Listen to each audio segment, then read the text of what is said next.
our topic for today is African Science in Global Context, Current and Future Perspectives. And this is presented by Professor Charles K. Ayo. And Professor Ayo is a professor of computer science, and he is the pioneer and current vice chancellor of Trinity University, which is located in Lagos in Nigeria.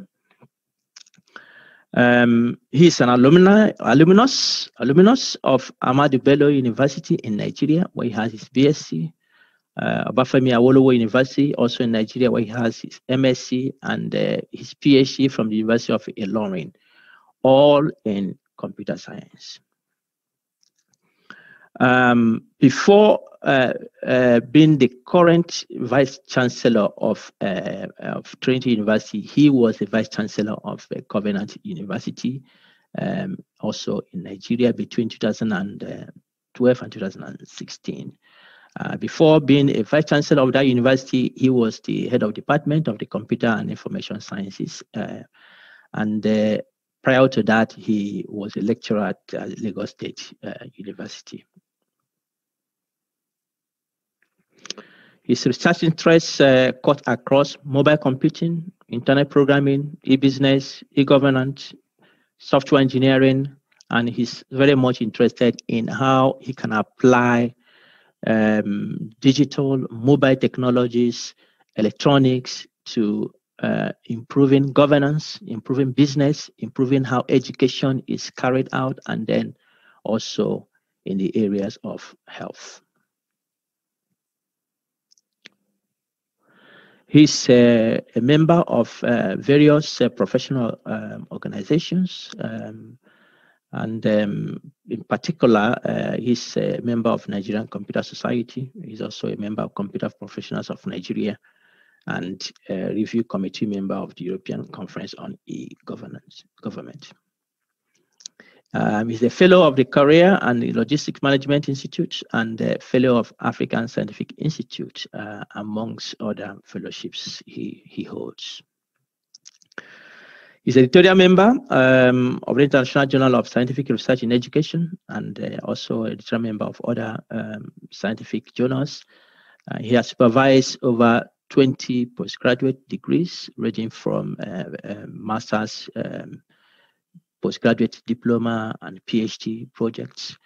And then he has several publications in the scientific journals and conference proceedings. He's a senior Fulbright research scholar, and he has received an award from the Ford Foundation for Teaching and Innovations.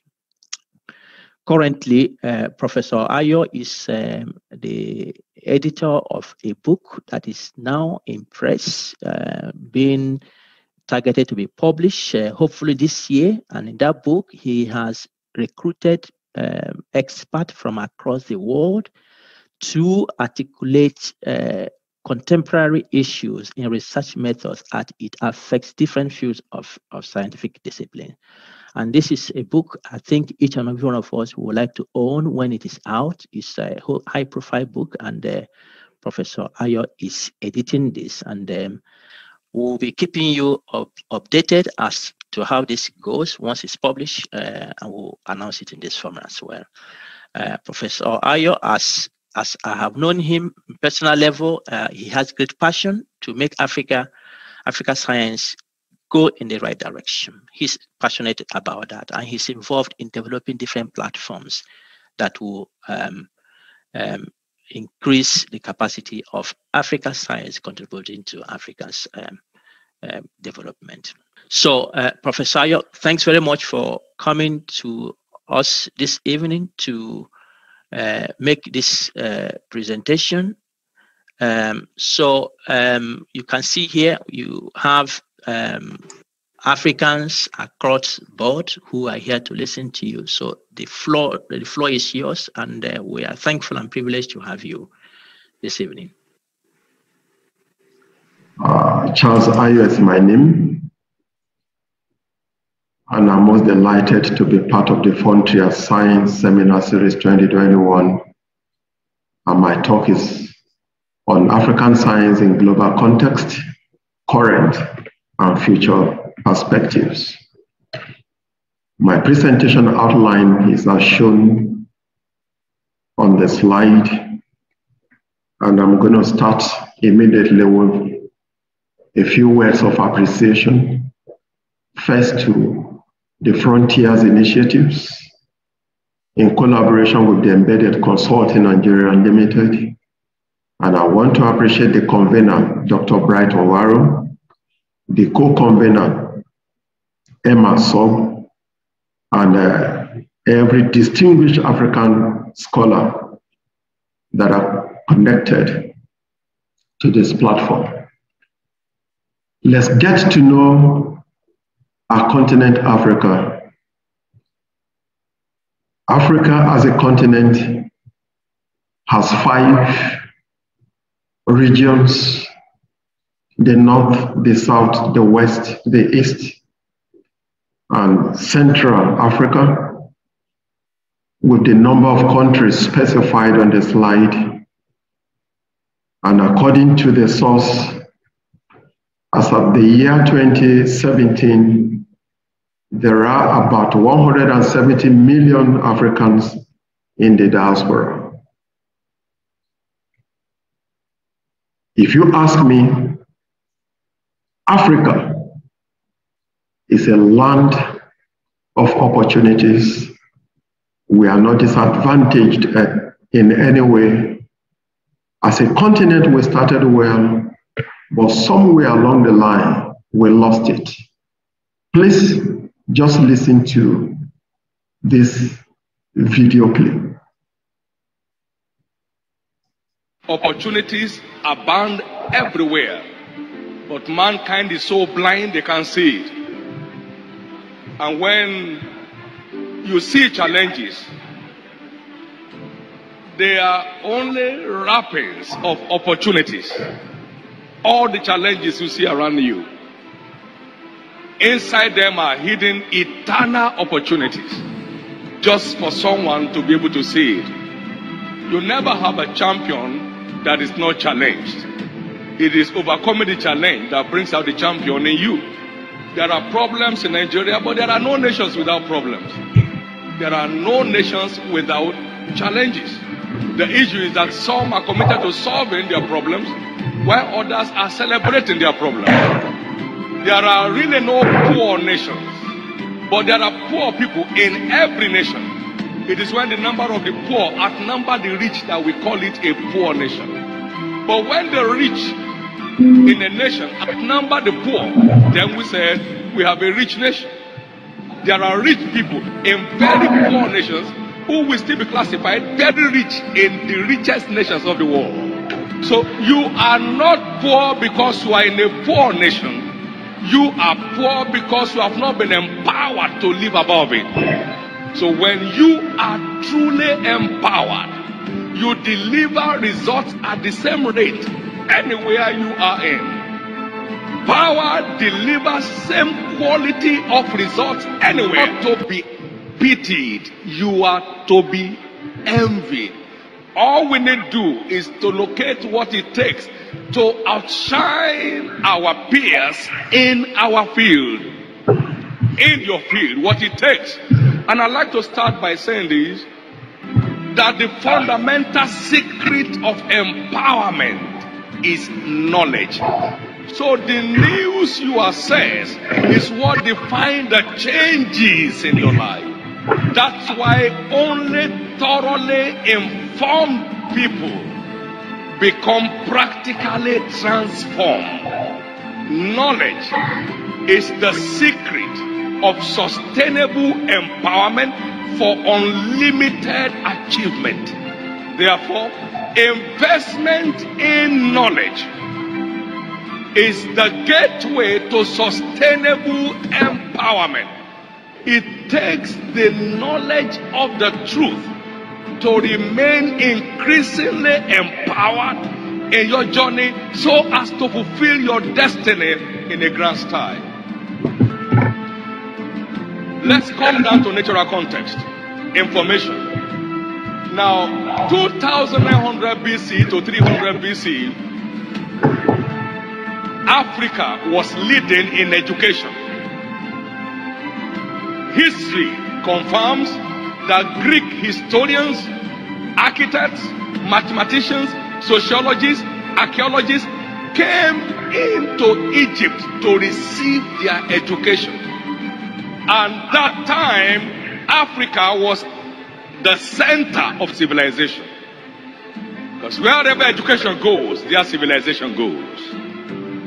Now, the Greek took over from there, and now you have the Platos, the Aristotles, the Socrates. And then the Romans hijacked it. And then the British hijacked it. And wherever education went, their civilization went. And then the Americans took it over. Nothing empowers like knowledge.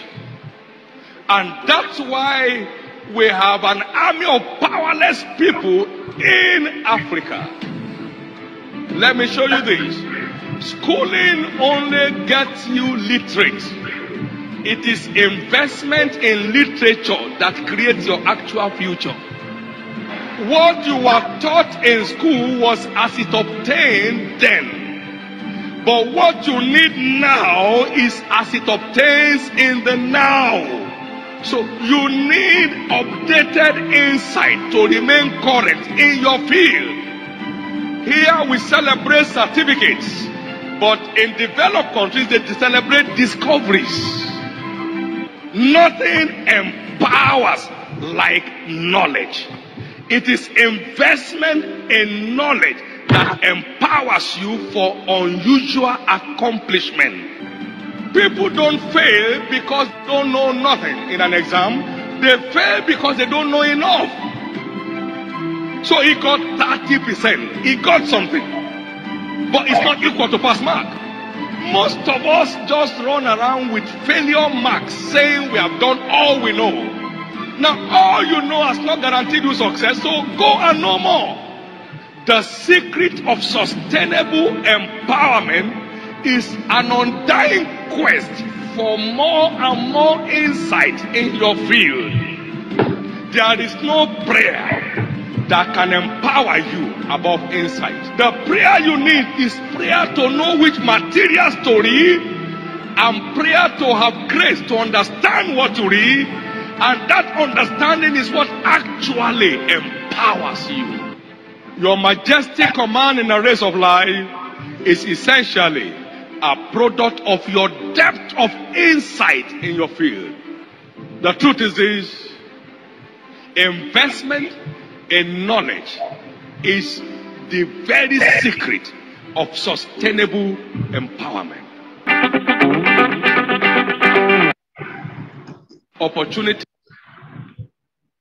Ladies and gentlemen, that was Dr. David Oyedepo, the presiding bishop of the Winners Church International and the proprietor of Covenant University, as well as Landmark University, all in Nigeria. I had the privilege of working with him for 16 years before taking up my present appointment with the Trinity University. And the summary of the whole thing is, Africa started well. We lay claims to being the cradle of civilization. It all started well, but somewhere along the line, we are nowhere to be found. So let me continue with my presentation. It is no longer tenable that the colonial masters are responsible for the underdevelopment of Africa. Some African countries gained independence several decades back, with little or no tangible development across the socio-economic and political landscape of the continent. Africa lays claim to being the cradle of civilization and having one of the oldest universities in the world, the Al-Azhar University, founded in 988 AD in Cairo, Egypt. Today, there is no single African university among the top 100 universities in the world, according to the Times Higher Education University ranking. The University of Cape Town, South Africa, has consistently remained the best in Africa, with position within 101 and 200 in the world. Let us look at 10 African inventions that changed the world. Ladies and gentlemen, the origin of mathematics was traced to Egypt, arts to South Africa, writing, Sub-Saharan Africa and Egypt, medicine, Egypt, mining and metallurgy, Tanzania, architecture, Egypt, even cooking to South Africa. Therefore, many inventions from Africa contributed to the birth of every technology that exists today. Let us again look at renowned African scientists and leaders in the world. Ahmed Hassan of Egypt, known as the father of femtochemistry, and a 1999 Nobel laureate. We have Philip Emeagwali of Nigeria, who won Gordon Bell Prize for price performance in high performance computing applications. Christian Neethling of South Africa, a South African cardiac surgeon who performed the world's first human-to-human heart transplant operation. We also have Dr. Oluyinka Olutoye of Nigeria, who led a team of surgeons to remove a large tumor that grows on the tailbone of a fetus and then return the 23-week-old fetus to the mother's womb to world acclaim. We have Sidney Brenner from South Africa, a biologist who is a Nobel Prize winner. Again, he founded Molecular Sciences Institute in Berkeley, California, United States. How about Dr. Jane Jacques, who was the first to encounter Ebola in 1976 and has been at the forefront of research into solving the menace. Wole Soyinka of Nigeria, the 1986 Nobel Prize winner in literature and the first sub-Saharan Africa to be honored in that category. We have Felix Konoti Ahulu of Ghana, ranked among the 100 greatest Africans of all time and widely regarded as a global authority on sickle cell. In the same vein, we have Ngozi Okonjo-Iweala, a World Bank development economist and an international development expert who sits on the board of several multinational organizations and currently drumming support for the post of Director General of the World Trade Organization. We have Richard Yazami of Morocco, known for the development of graphite node for lithium-ion battery. We have Mo Ibrahim from Sudan, a Sudanese-British billionaire businessman who founded Celtel, telecommunication company, though sold, and he currently runs the Mo Ibrahim Foundation to encourage better governance in Africa. We have Ellen Sirleaf Johnson, the first female head of state in Africa, a Nobel Prize winner, and has several other international awards to her credit. Ladies and gentlemen, suffices to say, Africa is not dull. We are blessed with abundant human and material resources. We have lost it at the beginning, but we can take the mantle of leadership back to occupy our rightful place in the committee of nations in the world. Right now, let's look at Africa and developmental issues. Presently, most countries of the continent are witnessing a decline in terms of quality and access to education. Hence, we now have education tourism, where a number of Africans are traveling abroad in search of quality education. We have research outputs and patents on the decline, low ratings in global development metrics, such as Human Development Index,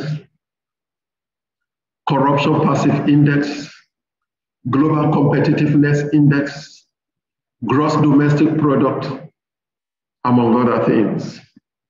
Currently, Africa relies on foreign solutions to her local problems in the area of health, food security, environment, energy, to mention a few.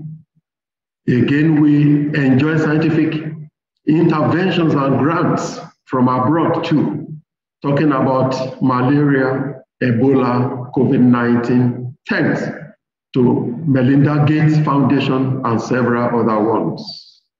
Ladies and gentlemen, all these are likely pointers to the fact that there are gaps between higher education and societal development in Africa. Since the year 2000, global technology has been experiencing an average growth of 18%, while Africa represents just 0.3%, making the region the least developed.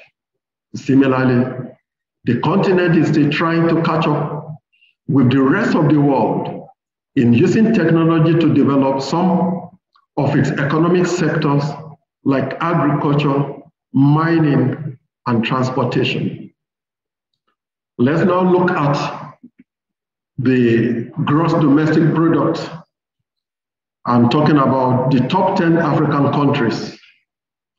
GDP measures overall domestic production within a country. Nigeria is ranked #1 in Africa and globally number 30, followed by South Africa being #2 and globally 41.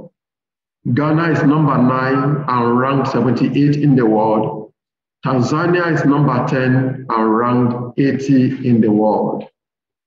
Next is the Human Development Index, which measures long and healthy life, education, living standard, among others.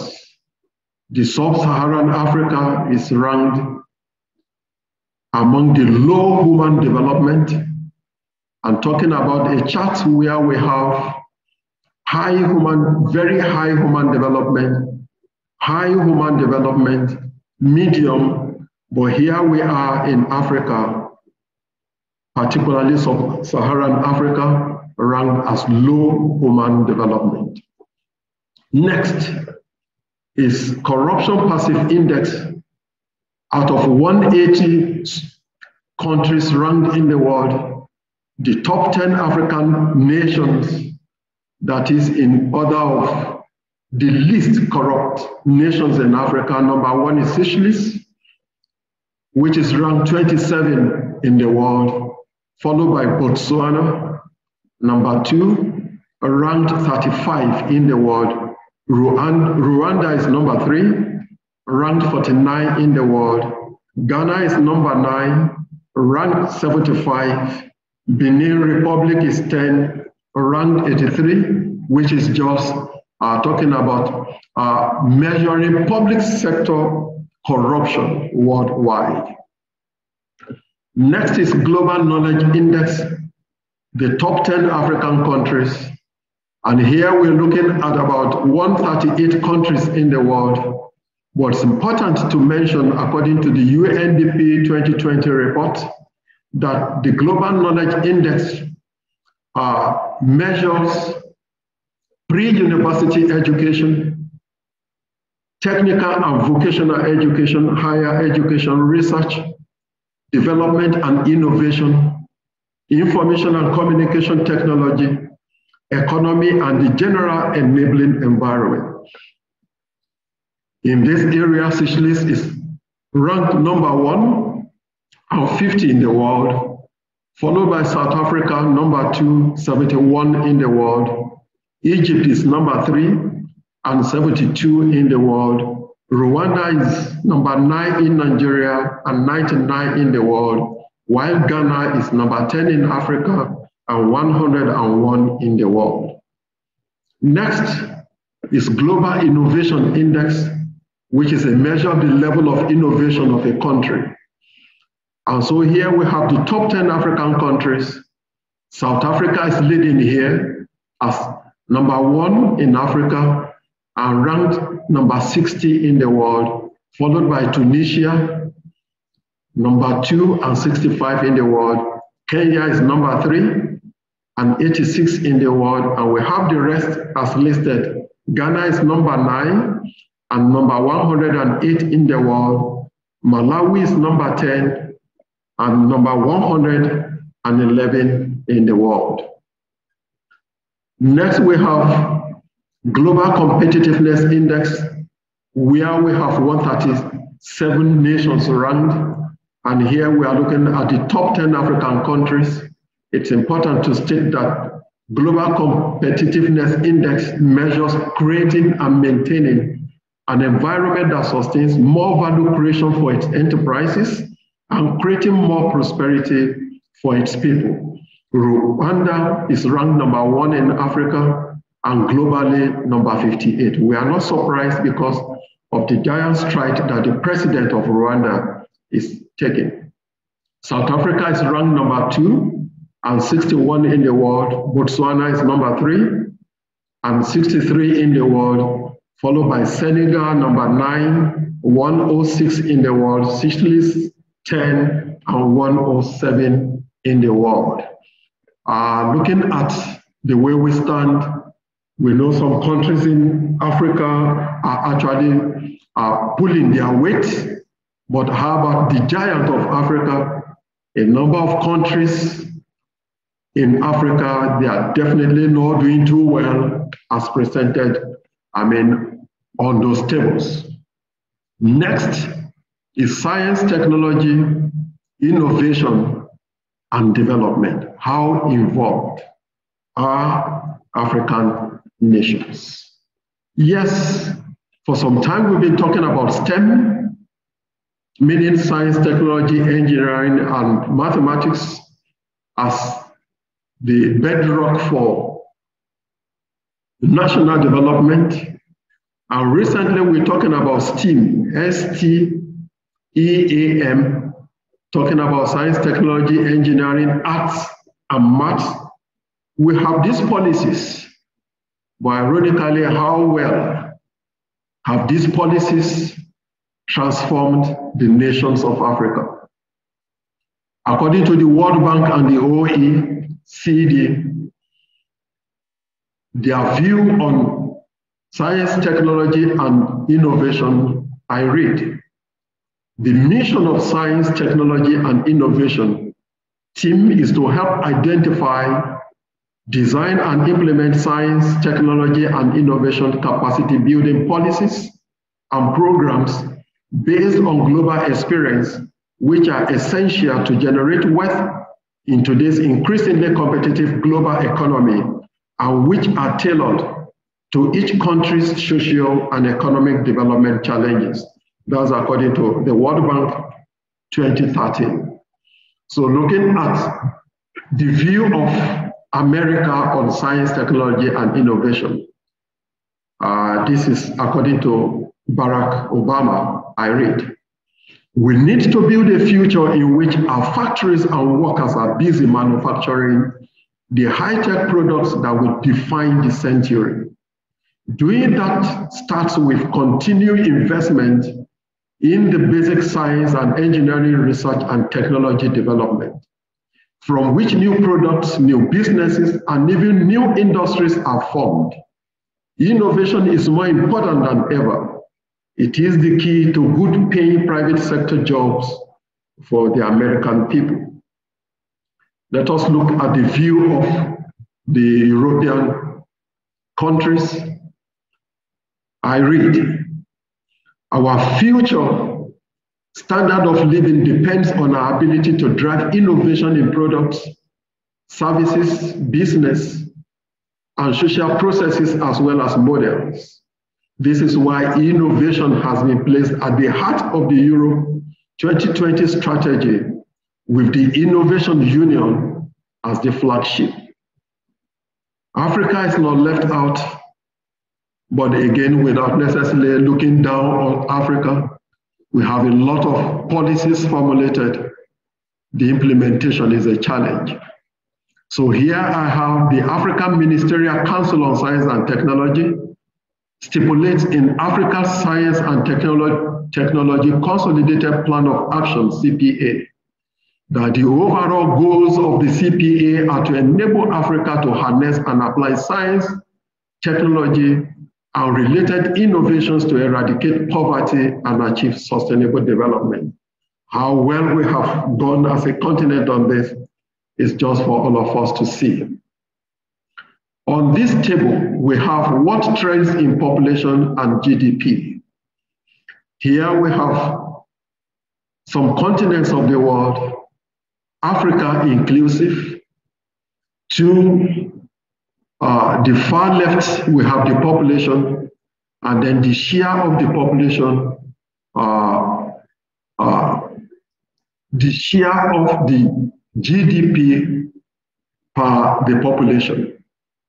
Africa in 2007, having a population of 957 million, close to a billion, as well as 2013 having about 1.1 billion population, but the share of GDP in 2007 is put at 4.7,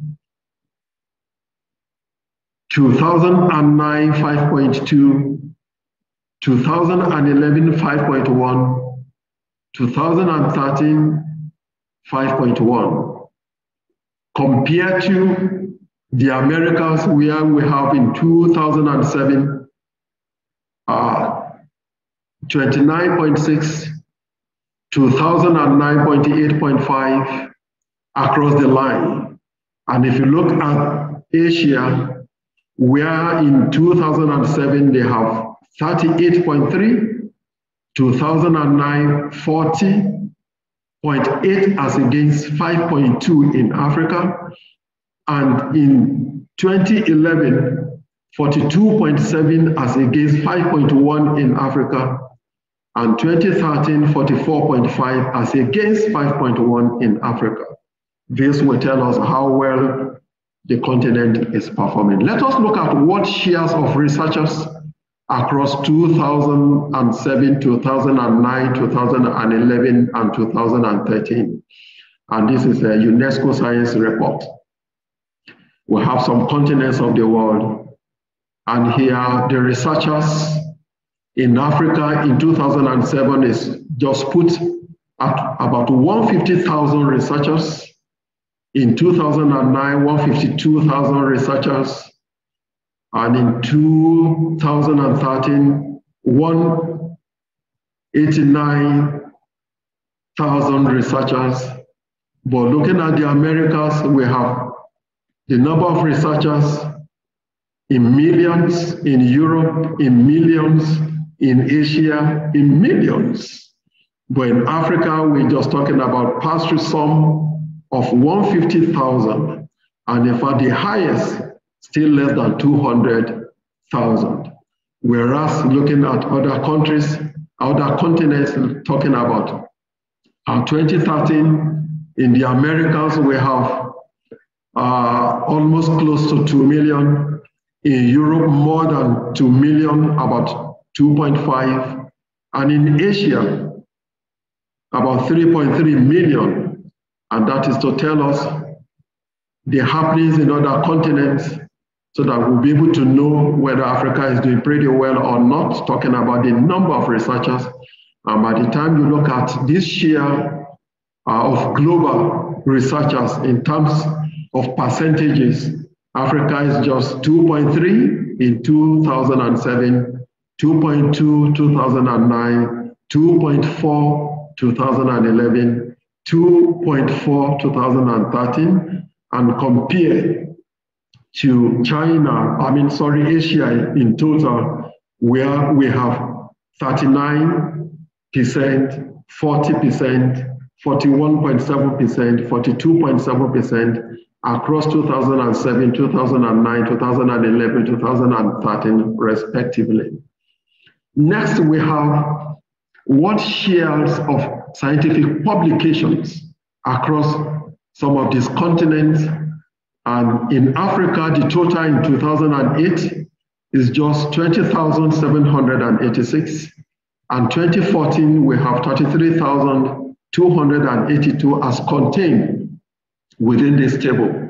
While in Europe, we have 438,450 in 2008, and in 2014, we have 498,800,000. Let me take that again, 498,817 compared to Africa that same year where we are talking about 33,000. We're simply not doing too well.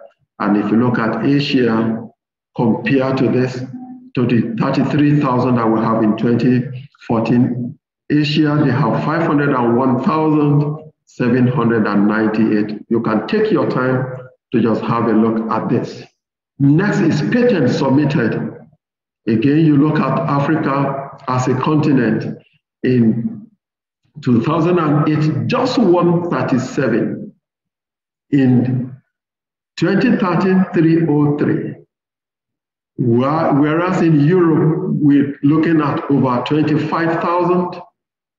In Americas, we're looking at over 83,000.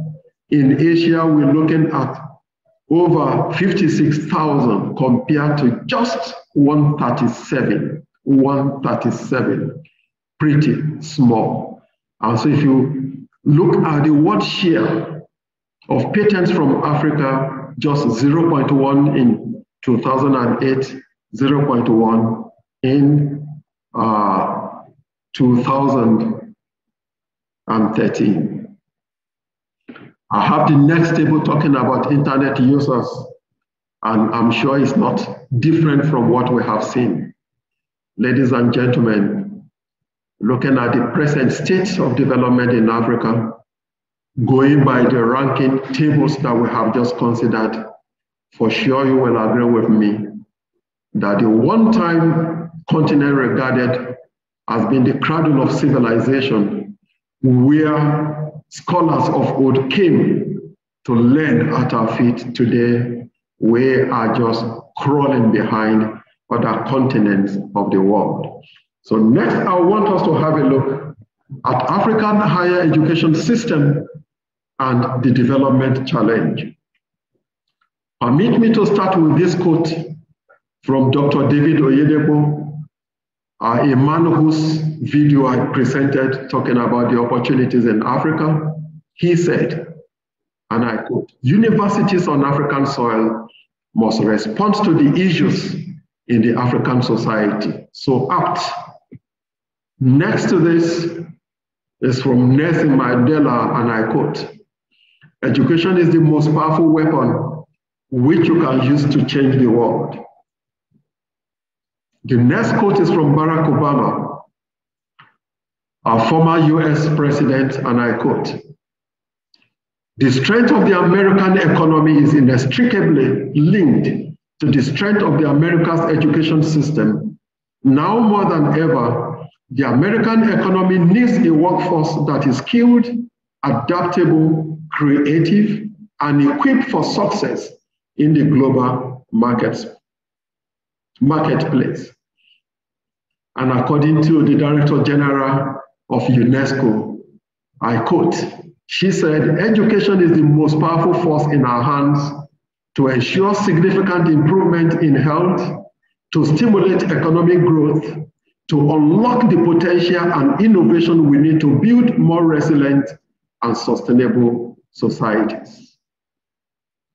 So therefore, looking at our education in Africa and the industry needs, you will agree with me that there is lack of skilled technicians occasioned by gross neglect of vocational and technical education, which is the major reason for the underdevelopment of Africa in general. Hence the need for us to refocus our education system towards transforming the abundant human and mineral resources for national development. I have 3 scenarios that I want to present here to justify the reason why we must refocus our education system. Scenario number 1 is just a construction that I embarked upon when I was the Vice Chancellor of Covenant University, 2012 to 2016. Then my team, personally, I was given the mandate as the Vice President to get the university listed among the top 10 universities in the world. So that afforded me and my team to understudy some universities in America, in Europe, just to see how world-class universities are built. Most importantly, the structure we are seeing here. When we visited the University of Wisconsin-Madison, we saw their research center named as the Center for Innovation and Discovery. A 2-story building. Coming back home, we decided to build a 6-story building, and that is what we have standing within Covenant University right now as the Covenant University Center for Research, Innovation, and Development. Where I'm going is not really the structure, but if you look at the top right corner, that is the first floor of the building where we have the lift. The lift was manufactured by Hyundai, a South Korean company. And if you look at the staircase, the iron there, imported from China. And the lower level of the figure that I have here, we have chairs. Ladies and gentlemen, as simple as these chairs are, we have them imported from China. The furnishing in the office there also imported from China. The cooling system of that research center is Daikin, imported from Japan. Now the question is, imagine a multi-billion project. What were the contributions of Nigerians? Nothing but the cheap labor, simply served as laborers. Not only within this structure alone, if you look at major structures being developed all across Africa, we have them being championed and handled by Chinese firms.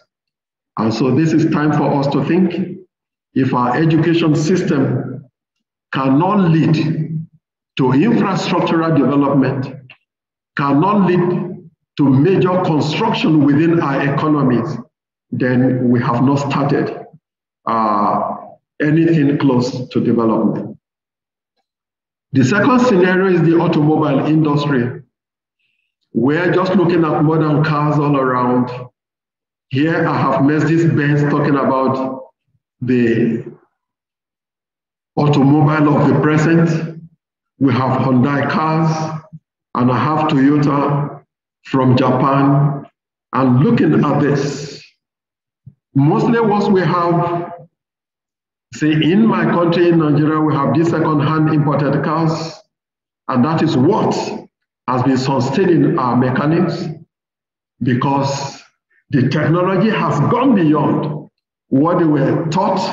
And so having to work on this, there's need for us to refocus the education system of the continent in a way that will be able to transform the raw materials, not only to serve as assembly plants, but to be major players when it comes to the automobile industry.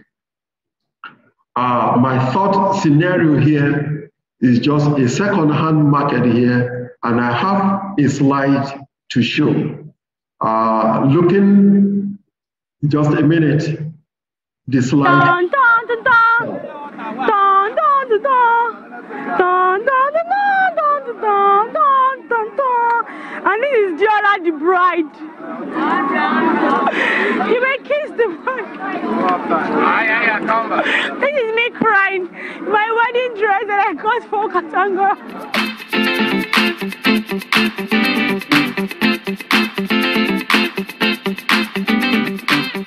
This is Katangora, popularly called Super. It is one of the biggest second-hand markets here in Lagos. Today on BassaBox, I'm going to be giving you a tour of everything I can find here, from the bra section to the top section to the G section. And according to Timothy, he said that celebrities also come here to get their wares. Like I said, according to Timothy, not me. All right, guys, let's go.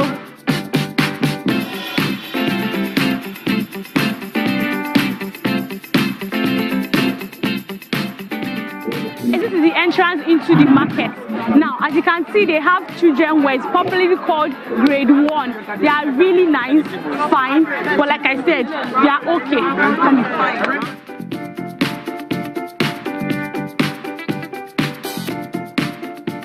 Why you buy your things from your market? From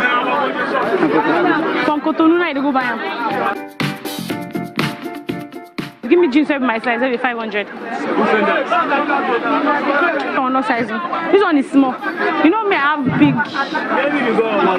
big waist. So I can't find what I want here. Maybe I'll come back. No, this one small, Auntie. I see my breast. See this one now. This one small. You know go dish. You know go. See now. See this one short. You know go test it, you go buy. I go test them now. No worry. Perfect size. See what is even blushing? Oh my god. This one on my size. How much it be? This one, how much? I know guys 600 naira. I think they say things for here they cheap. Good afternoon, ma. I want to buy swimming pants. Of course, you know you're swimming now, so let me get it here at once. This one. How much be this one? This one at 250. 250. How much it be last? And last. Mommy, 300. This one at 300. Mommy, show me another one. I'm trying to shop for my swimwear.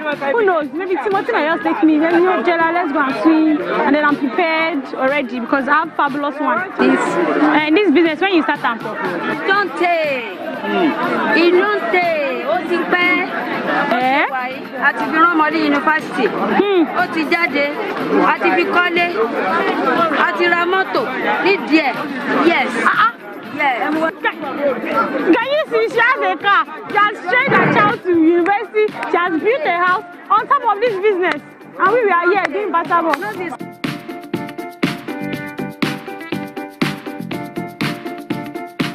I just got myself booked with a very sexy swimwear. Imagine me in this thing, looking all nice, and then nobody knows the secret. But I got it in somewhere called Katangora for just 200 naira.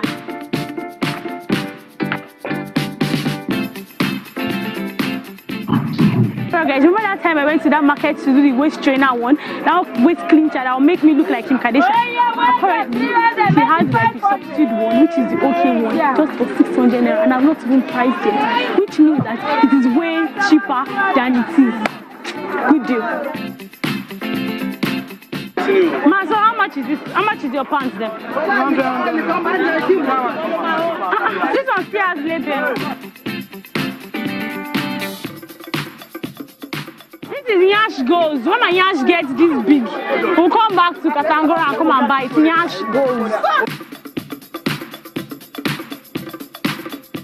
I don't know about you, but I just found the perfect wedding dress. And this is Diola the bride. What is wedding dress? 1,500. You see, guys, you can get your perfect wedding dress from Katangora for just 1,500 naira.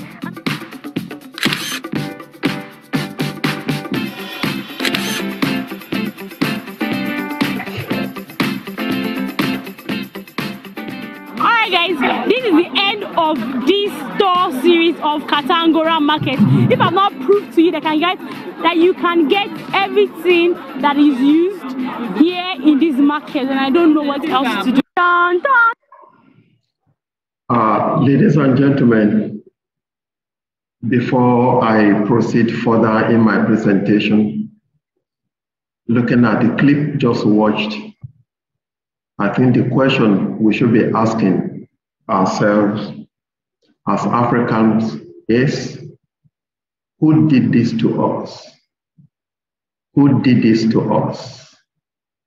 Who did this to us? Are our leaders really thinking? Do they have self-esteem? A country as blessed with human and material resources, we are not able to convert any of our endowment to finished goods.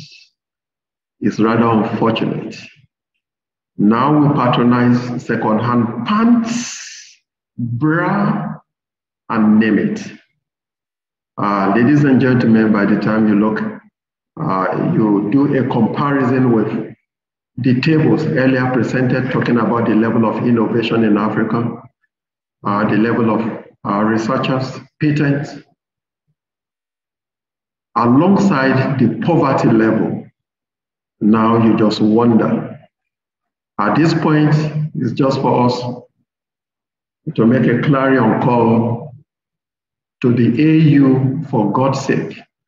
We deserve more than this.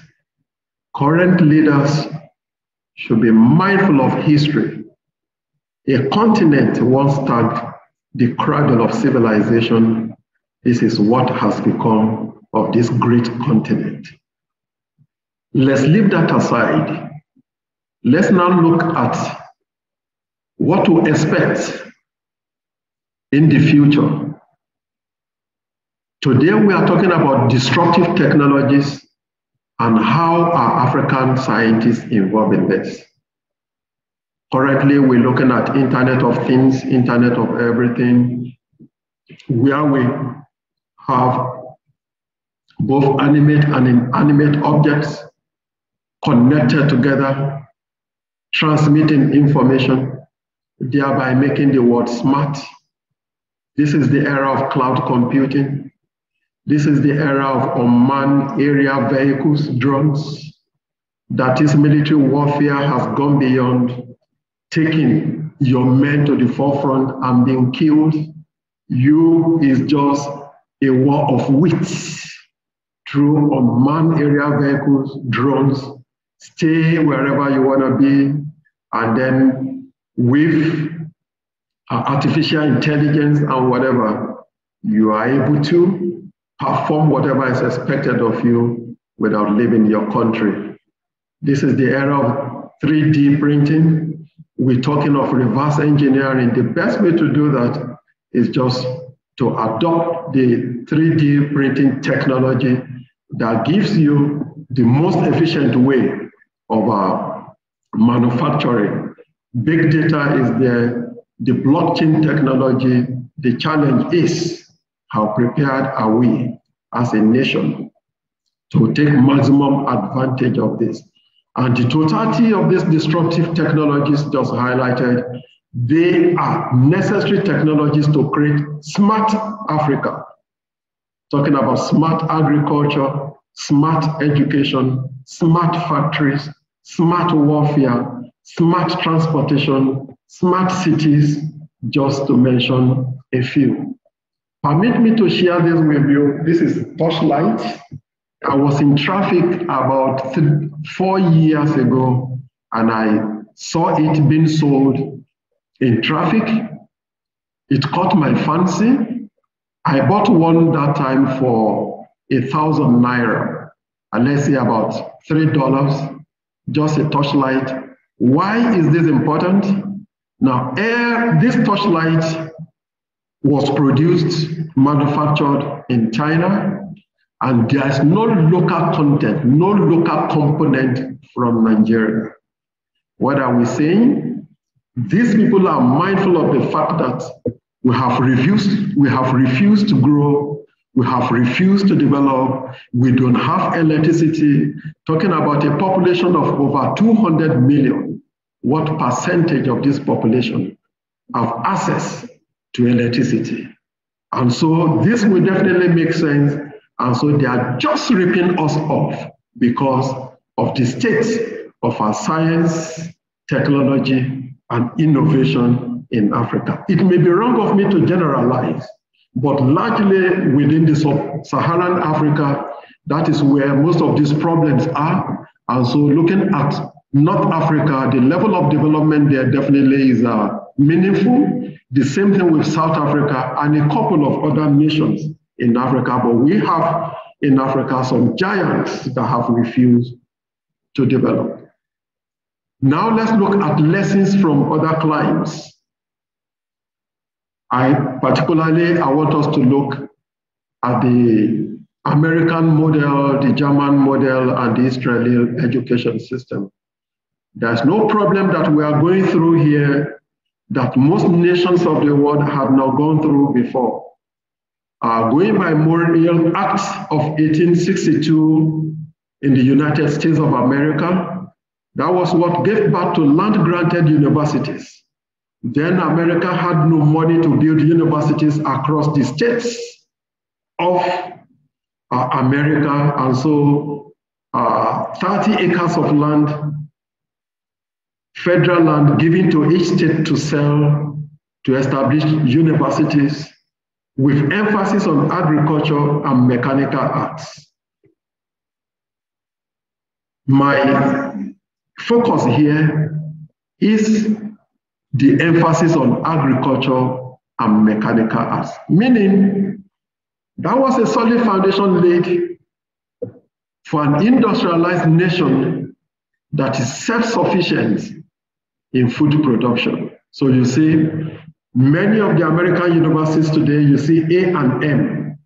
Those were the universities that were born out of the land grant model.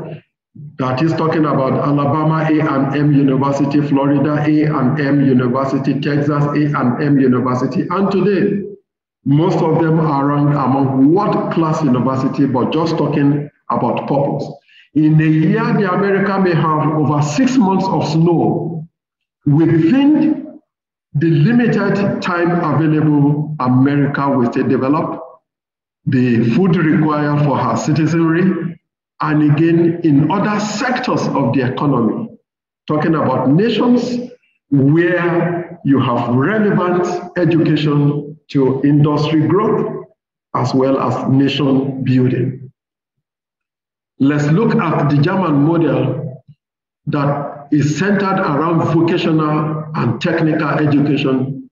The secondary education is stratified into 4 with emphasis on, say, gymnasium, real school, JESAB school, and HAP school, emphasis on gifted children, intermediate children, comprehensive school, but with emphasis on university education as well as vocational studies. What are the lessons to learn from the German model? You have students with diploma and vocational school can still proceed to the university. And there's a special apprenticeship scheme called Dual Ausbildung, where students are attached to vocational training, through vocational training to companies. That is to say, we have non-formal education, vocation school, which is attended 2 times in a week for 3 years. And the remaining 3 days are spent working in a company. This fosters a rich blend of practice and theory. And after apprenticeship, graduates are registered and certified. Let's look at the Israeli model. And let me just share this Jewish philosophy on poverty alleviation as stated by Jonathan Sachs. I read, poverty for the rabbis was a curse with no saving graces. Poverty does not ennoble, it demeans. Therefore, the poor must be helped to escape from their poverty through education, training, the creation of employment opportunities, and help in starting their own businesses. Ladies and gentlemen, I prepared this particular slide, say 2016, when the population of Israel was just about 8.4 million, and you have the Jews scattered all over the world. The entire world population of the Jews put at 14 million, and predominantly a 60% desert settlement. Look at what I have to say about this. Israel has the highest ratio of university degrees to the population in the whole world. Israel produces more scientific papers per capita than any other people or group in the world. The GDP is more than her surrounding oil-producing countries, and this goes a long way to buttress this point that what makes a nation is not a function of the abundance of mineral resources deposited and buried under the ground, but intellectual capital. If you look at most nations of the world, we are highly endowed, but how well have we been able to transform these abundant mineral resources to the benefit of the African citizens? And one out of every 5 Nobel winners is a Jew. In proportion to its population, Israel has the highest number of startup companies in the world, second only to the US. Ladies and gentlemen, I'm talking about a desert nation that exports food. Some call it a miracle, but to others, it is an enigma of culture. In Africa, what culture do we have? Any link between our education system and development? That is why the model I'm going to present to African scholar, scientists here, and perhaps what leaders is what I've captioned development-focused education system. Development-focused education system. And why this? I say any education system that cannot transform the resources from the crude to a refined form is a misfit. Lack of skill set and misfit of our graduates for the world of work, capital flight arising from importation of goods and services from the developed world, lack of infrastructure and enabling environment that engenders productivity and employability, and the challenge of globalization on resource-low countries, just to mention a few, telling you why we must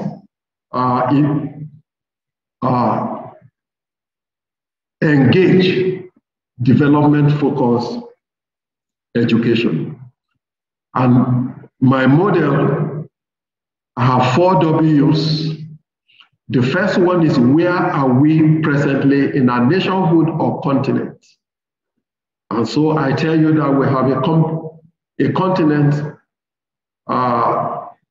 that has abundant human and material resources, yet massively unemployed, and inability to convert available mineral resources to finished products. The second W is another, where do we desire to be? That is, what do we need? That is our needs. Of course, improved quality of education that is industrialization focused, availability of infrastructural facilities such as power, water, transportation, and communication networks, abundant food security, improved automobile, aviation, and tourism industry, among others. And the third W is, what do we have? Talking about the available resources, solid mineral resources, abundant agrarian farmland, aviation and tourism industry, abundant human resources. And the last of the W's, what do we do? That is the reforms expected. Our education should be modeled after what we have by developing skills to transform raw materials, crude oil, coal, cocoa, rubber, etc. to finished products. Develop adequate manpower in the areas of oil and gas, food security, health, housing, transportation, and infrastructural development, among others, and build refineries and factories that will utilize our raw materials. And so now let me just take you through the array, the avalanche of abundant natural mineral resources that we have in Africa. This is the map of Africa, just showing a few. And let me just say at the macro level, but at the micro level, you look at a country like Nigeria and you have hundreds of mineral resources. How well have we been able to transform this to finished goods? No way. Let's look at the other regions of Africa. This is South Africa, and you see the abundant mineral resources that we have there. Look at the Eastern Africa, the abundant mineral resources. Look at Western Africa, the available mineral resources. Look at Central Africa, the abundant mineral resources.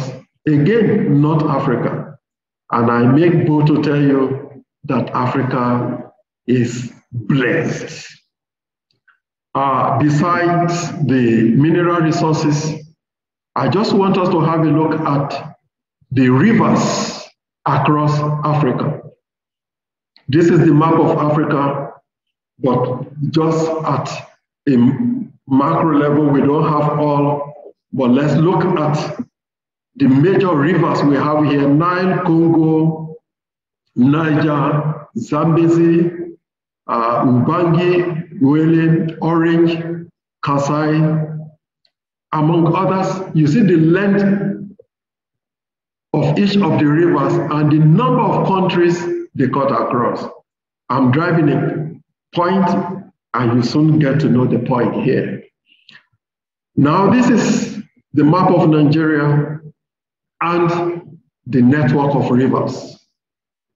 I have here, I said, besides the challenge of feeding, what of power generation? China is known to generate about 20 gigawatts from solar energy, from solar alone, solar panel. Nigeria as a country, through thermal, through river, through whatever, the total generation is still put at 5 gigawatts. What a shame. As a Nigerian, and at my age, I may be wrong, I've not seen any river bank where we have windmill installed, except until lately where we now have solar panel being installed just to increase the level of generation.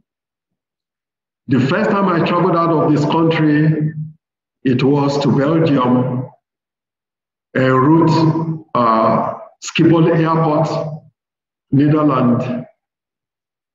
And having traveled by rail from the airport to Antwerp, Belgium, That was the first time when I laid my eyes on on windmills. It just dotted the river banks. Here we are in Africa. Here we are in Nigeria. The question is, are we really thinking aright? Our leaders have traveled far and wide. We don't need rocket science to develop Africa, just good leadership. Again, the table I have here presents power generation in China, in US, India, Japan, UK, and Africa. The countries so listed there, we know they are countries, not continents, but have decided to sum up. That of Africa is the only continent there. And from what I have, Africa generates less than 50% of what UK generates. In view of the fact that the population of UK, as at the time I did this work, was put at maybe 66 million in population, and Africa, we're looking at 1.12 billion in population, and yet in power generation is that low. This is a shame. And let me quote Additional, the president of African Development Bank. In 2017, he said, and I quote, "Economies without electricity are pretty much dead economies." And so it is not surprising that Africa is where we are. But like I said, it's going to be wrong for me to generalize, because we have countries like Mauritius and Tunisia where they have 100% electricity. Egypt has almost 100%, they have 99.8%. Algeria generates 99.1%, Morocco, Seychelles 99%, Cape Verde 96.1%. I'm talking about data taken June 1st, 2020. Ghana generates 84.3. This is commendable. South Africa 84.2. But how about other nations, even the giant of Africa, their country, Nigeria? Where are we? And so, ladies and gentlemen, we cannot be talking of development in science, development in technology, development in innovation if we don't have electricity to drive the innovations. But I have a problem here, which I've tagged the dangers ahead. The dangers ahead. According to the United Nations statistics, Africa has the largest concentration of young people in the world. The growing young population is one of the most significant factors for the future prosperity of the region. From that statistics, we have the report that 19 of the world's 20 youngest countries are in Africa. 77% of the population in sub-Saharan Africa is below 35 years, 3/4 of Africa's population. 34% is between 15 to 35 years. 2/3 of non-student youths are unemployed or vulnerably employed. Women are particularly impacted, often facing even greater barriers to accessing opportunities and earning equal pay. So according to Professor Emmanuel Nadoze, talking about African capacity, he opined that Africa must address the ivory tower syndrome, that is paper qualification, mismatch between educational qualification and the needs for the job market.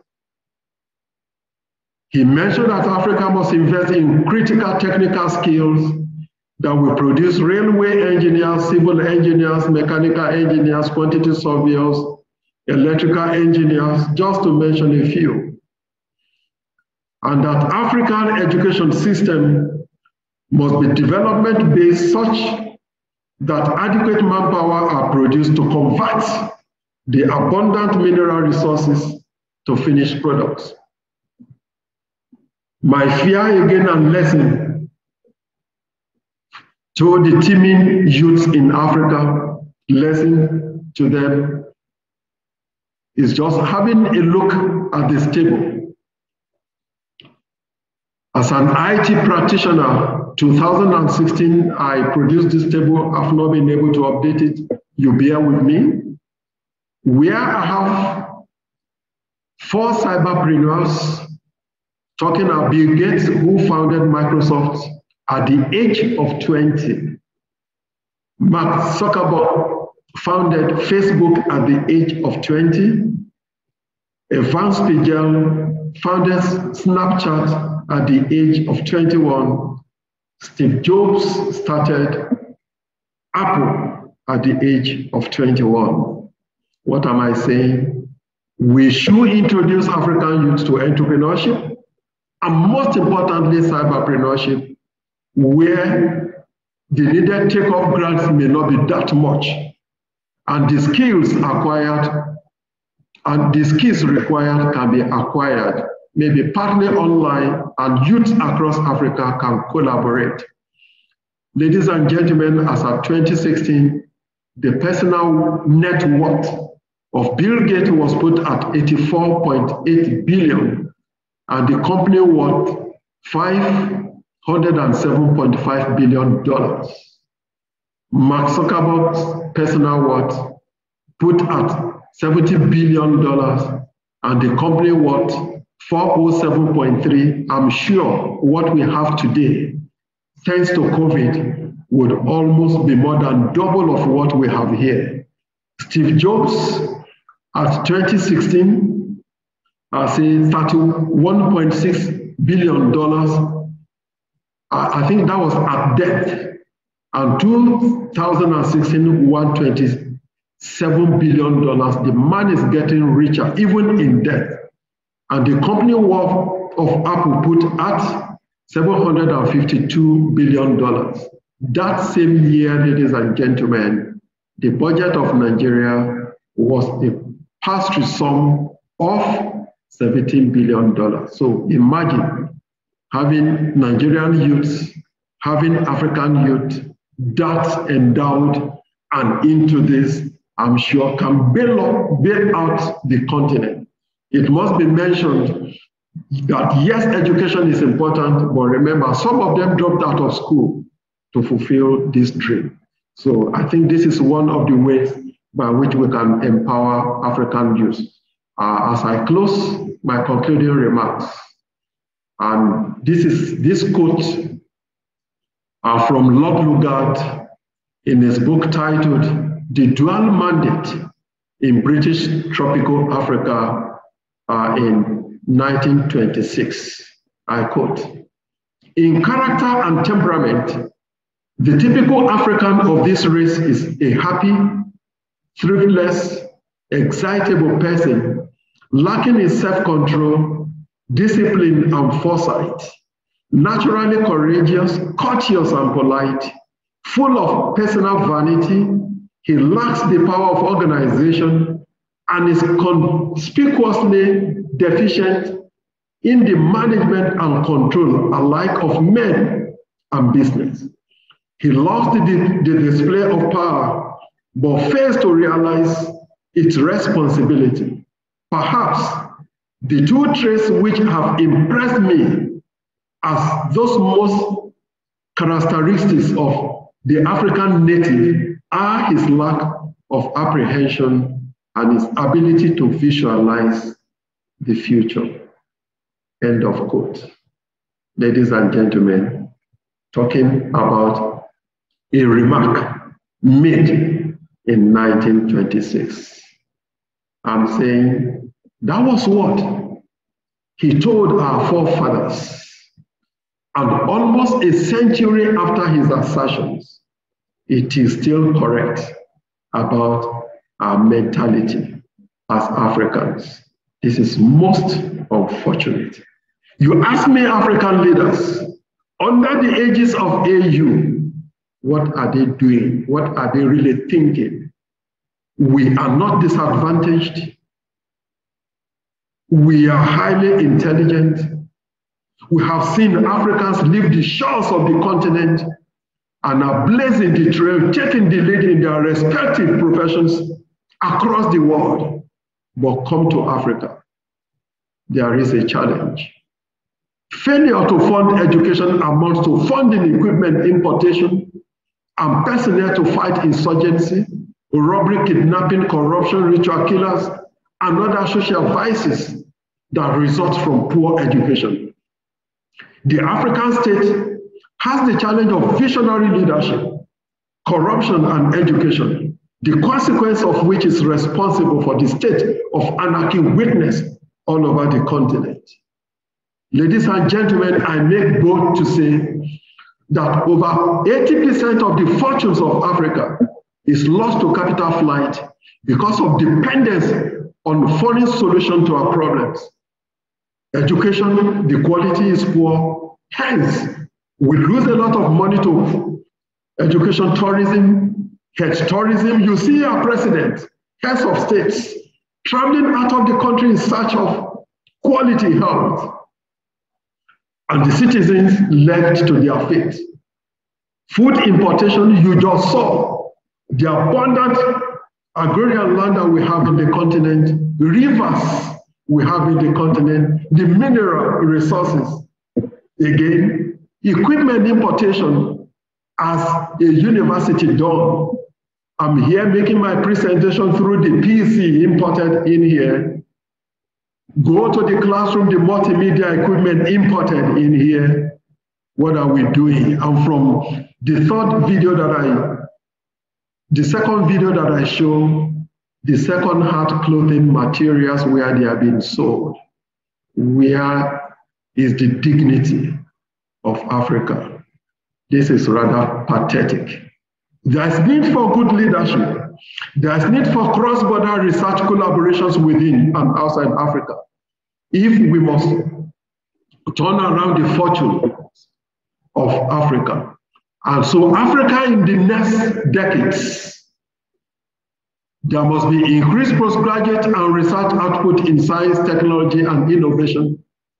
Appropriate contributions from the African Center of Excellence as well as Pan-African University for postgraduate training. Now we're talking about African Continental Free Trade Area Agreement. Where do we stand? If we are incapacitated, that is, if we lack the capacity to transform the abundance of the mineral resources we have into finished products, the developed nations will just take advantage of Africa, bring their goods here. And so rather than exchange of trade in between us, what we will be trading will just be imported goods in here. We must put on our thinking cap, create an enabling environment where we have energy, where we have the required infrastructure, where we'll be able to improve the quality of education, health, and whatever, so that we can benefit maximally from the free trade agreement. We need strategic involvement and participation in the Sustainable Development Goals, as well as African Agenda 2063, in order to accelerate Africa's development. Vocational and technical education with entrepreneurial culture to be incorporated into our education system.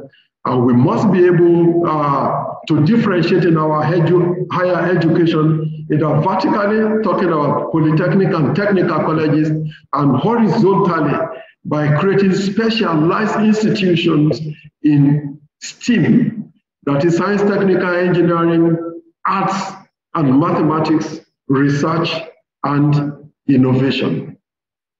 Even as I close to say, Africa must embark on skills revolution with massive investment in science, technology, engineering, mathematics. We must revamp technical vocational education and training with proper levels of apprenticeship, looking at the lessons from the German model. Africa must create an enabling environment that will turn brain drain to brain gain. Foreign direct investment and remittances from Africans in the diaspora may not equate to national development under poor leadership and bad government. I wish to share with this esteemed audience that's part of the lessons that I learned at the University of Wisconsin-Madison, where visiting their bookshop, I saw a mini tab loaded with courseware for students yet to resume. And to the glory of God, during my tenure as the Vice Chancellor of Covenant University, I pioneered mobile learning within the Nigeria education system. This is through partnership with Samsung, MTN, and the likes, and through one of our products, we have the courseware loaded onto the app. We have internet, connectivity all across campus, and our students are able to learn anywhere, anytime on campus. We give God the glory. And if Africa had developed up to this extent, the impact of COVID on the education system within the continent would have been reduced to the barest minimum. Again, in 2015, I started a project which I called Afro Scholar. I had the privilege of making a presentation during the e-Learning Africa in Addis 2015 on this and asking for collaboration. Ladies and gentlemen, I'm still making a clarion call here, asking for individuals who may be willing to collaborate with me. And I want to appreciate Dr. Nwaru for his willingness for us to collaborate here with, just like what we have as Doctors Without Borders.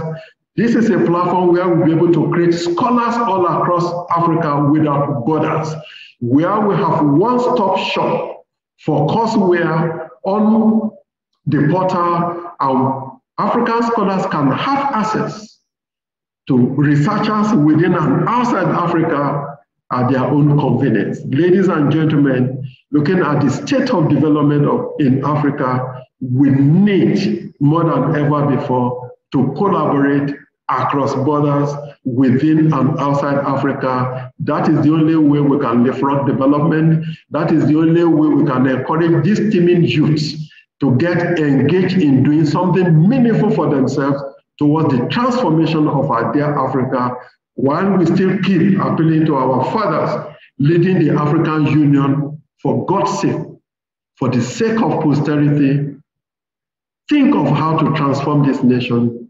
Think of education.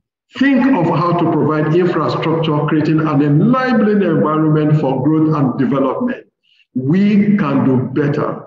We can take over development. We can rule the world. We can take over from the rest of the world. And what we are simply asking for is this old saying: give us the tools as Africans. Give us, create that enabling environment for us to thrive. We are not done. We are gifted. We have the resources to develop. Make these things available to us, and within the shortest possible time, you see Africa emerge leaders and champions all over the world. And on this note, I want to appreciate you for your time, and thanks for listening. God bless you while I take whatever questions that you have. Thank you. This is the end of the presentation, and I know whatever questions you have through the platform can be forwarded to the convener and the co-convener. Once again, it's a privilege for making this presentation. Thank you, and then God bless.